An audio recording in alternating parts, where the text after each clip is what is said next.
Ilmu Budaya. Perkenalkan, nama saya Cindy Navigasari dari kelas 12 pemasaran 3. Di kesempatan kali ini saya akan menjelaskan sedikit mengenai meditasi hidup berkesadaran, yang dimana sudah saya buat dalam meniping saya. Dan sudah saya bagi jadi 4 bagian. Yang pertama, bagaimana dasar meditasi hidup berkesadaran, teknik-tekniknya, dan bagaimana praktiknya, dan manfaat apa yang akan kita dapatkan. Jadi yang pertama, bagaimana dasar meditasi hidup berkesadaran. Jadi makna secara mendalam hidup berkesadaran sesungguhnya adalah melihat ke dalam diri secara jernih atau terang, melihat setiap unsur sebagai sesuatu yang berbeda dan terpisah, serta menembus sehingga memahami realitas. Meditasi hidup berkesadaran dilaksanakan dengan memperhatikan gerak-gerik batin dan jasmani. Dengan demikian, dapat melihat dengan jelas bahwa batin dan jasmani dicengkram oleh anicca, dukkha, dan anatta. Yang kedua ini, teknik-teknik meditasi hidup berkesadaran. Jadi, yang pertama itu adalah ada meditasi duduk penuh kesadaran. Nah, cara melakukan meditasi duduk ini yaitu secara umum, yaitu dengan cara duduk dengan tulang belakang lurus, tidak condong ke depan maupun ke belakang. Usahakan rileks pada saat nafas masuk dengan penuh perhatian dan rileks saat membuang nafas dengan penuh pengamatan. Yang kedua ini adalah meditasi berdiri penuh kesadaran. Jadi, berdirilah dengan tegak, kaki sedikit terbuka, jangan membungkuk, dan lakukan dengan santai, dan letakkan telapak tangan bertumpu pada perut bagian depan. Yang ketiga ini adalah meditasi berjalan penuh kesadaran. Jadi berjalanlah dengan tangan di depan atau di belakang tubuh, pandangan mata menghadap ke bawah sejauh 2-3 meter. Rasakan setiap gerakan kaki melangkah, dan rasakan ketika kakimu diangkat dan kembali menginjak tanah.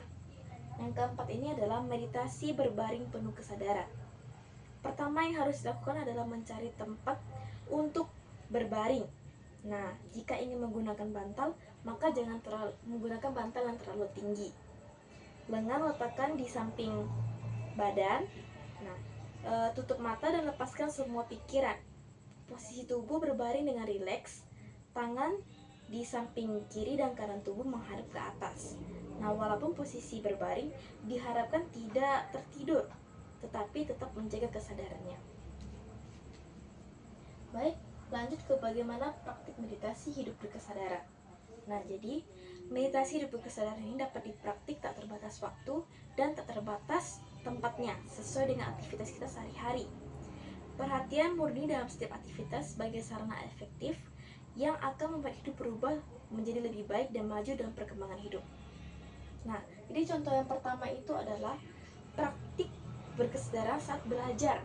Nah, cara belajar dengan penuh kesadaran bisa diawali dengan duduk hening untuk konsentrasi sejenak. Nah, pahami apa yang diajarkan oleh guru dan sadari apa yang kita baca. Contoh yang kedua ini adalah praktik berkesadaran saat makan dan minum. Nah, pertama dengan melakukan perhatian penuh saat mengambil makanan, saat memasukkan makanan ke dalam mulut, dan maupun saat mengunyah makanan. Nah, ketika menyadari dan kita dapat membedakan rasa dari makanan tersebut. Nah, begitu juga ketika minum. Sadari sensasi pikiran yang timbul dan sadari gerak tubuh ketika mengambil minuman. Perhatikan dan sadari ketika tangan mengangkat gelas, mendekatkan gelas ke mulut dan kemudian minum.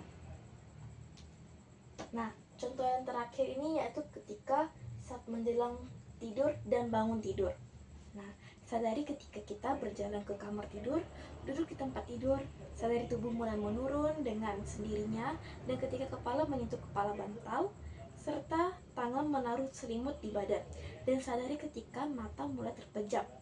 Nah, setelah berbaring dan tubuh serta sensasi tubuh setelah menyentuh matras dan bantal, lakukan perhatian pada nafas, pada masuk dan keluar nafas. Nah, kalian akan bangun dengan badan segar dan pikiran tenang. Nah, sadarilah ketika kalian sudah bangun, bukalah mata dengan penuh kesadaran. Bersyukur hari ini bertekad melakukan kebajikan. Nah, yang terakhir itu adalah apa saja manfaat praktik hidup berkesadaran. Jadi, yang pertama itu ialah menuntun diri untuk dapat hidup selaras dengan alam. Yang kedua ini meningkatkan pengendalian diri.